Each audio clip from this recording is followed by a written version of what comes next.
अगर आप हमाल से हैं और आप अक्सर थकन, कमजोरी, चक्कर या सांस फूलने जैसी प्रॉब्लम्स फील करती हैं, तो इसे इग्नोर बिल्कुल ना करें। ये सिर्फ प्रेगनेंसी का नॉर्मल हिस्सा नहीं होता, बल्कि अक्सर इसके पीछे एक सीरियस वजह होती है, जिसे हम अनीमिया या खून की कमी कहते हैं। और अगर इसको वक्त पर कंट्रोल ना किया जाए, तो ये माँ और बच्चे दोनों की हेल्थ पर असर अंदाज कर सकता है। आज की इस वीडियो में हम डिटेल से समझेंगे कि हमाल में अनीमिया क्या होता है, क्यों होता है, इसकी निशानियां क्या है, और सबसे इम्पोर्टेंट, इससे बचने का आसान और इफेक्टिव तरीका क्या है। सबसे पहले समझते हैं कि अनीमिया होता क्या है।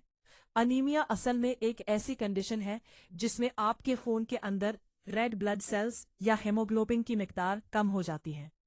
हेमोग्लोबिन एक ऐसा प्रोटीन होता है जो ऑक्सीजन को जिस्म के हर हिस्से तक पहुंचता है। जब इसकी कमी होती है, तो जिस्म के ऑर्गन्स को प्रॉपर ऑक्सीजन नहीं मिलती, जिसकी वजह से आपको कमजोरी, थकन और चक्कर जैसे सिम्टम्स फील होते हैं। हमाल के दौरान ये प्रॉब्लम इसलिए ज्यादा होती है क्योंकि इस वक्त माँ के जिस्म को नॉर्मल से ज्यादा खून बनाने की जरूरत होती है। अब सिर्फ माँ का नहीं, बल्कि ग्रोइंग बेबी का भी निजाम डेवलप हो रहा होता है। इसलिए आयरन और न्यूट्रिएंट्स की डिमांड बढ़ जाती है।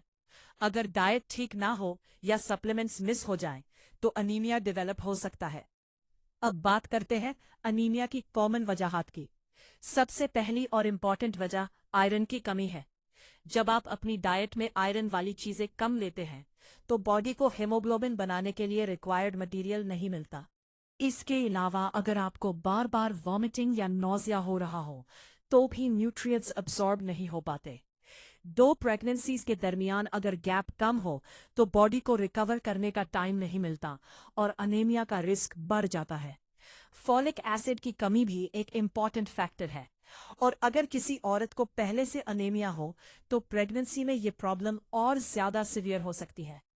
अब देखते हैं कि अनीमिया की निशानियां क्या होती हैं। सबसे कॉमन सिम्टम है हर वक्त थकन महसूस होना, चाहे आप ज्यादा काम ना भी करें।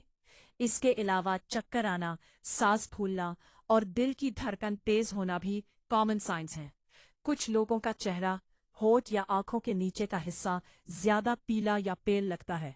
सर दर्द, कमजोरी और फोकस ना कर पाना भी अनीमिया की निशानी हो सकती है। अगर आप इन सिम्टम्स को इग्नोर करती हैं, तो ये माँ और बेबी दोनों के लिए डेंजरस हो सकता है। इसलिए अर्ली डिटेक्शन बहुत जरूरी है। अब सबसे इम्पॉर्टेंट पार्ट, अनीमिया से बचने का तरीका। इसका सबसे पावरफुल सॉल्यूशन आपकी डाइट है।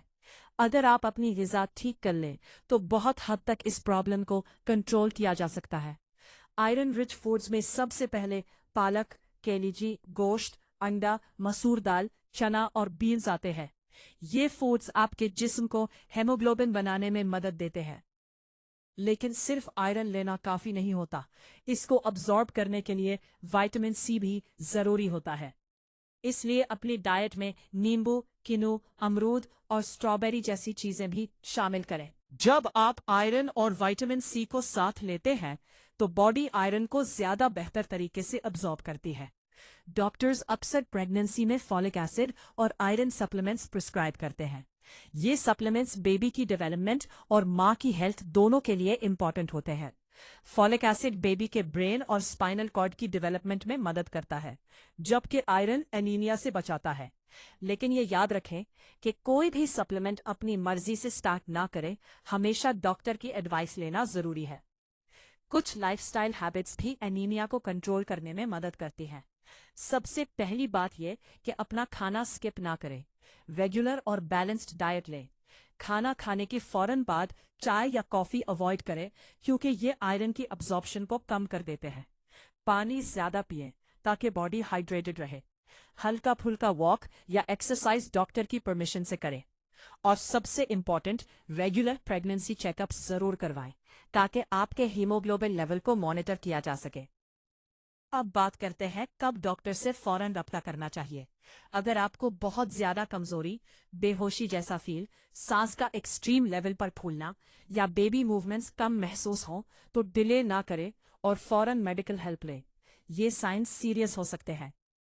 अगर एनीमिया को इग्नोर किया जाए तो इसके नुकसानात भी सीरियस हो सकते हैं।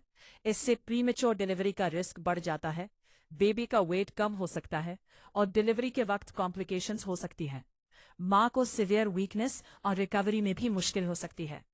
इसलिए इस कंडीशन को लाइटली लेना ठीक नहीं। आखिरी बात यह है कि हमाल में खून की कमी कोई ऐसी प्रॉब्लम नहीं जो कंट्रोल ना की जा सके। सही डाइट, सप्लीमेंट्स और रेगुलर चेकअप से इसे आसानी से मैनेज किया जा सकता है। जरूरत सिर्फ इस बात की है कि आप अपनी हेल्थ को सीरियस लें और छोटी छोटी सिम्टम्स को इग्नोर ना करें। अगर आप चाहती है कि आपका प्रेगनेंसी जर्नी सेफ, हेल्दी और स्ट्रेस फ्री हो, तो अपनी डाइट और रूटीन पर फोकस करें और डॉक्टर की गाइडेंस को फॉलो करें।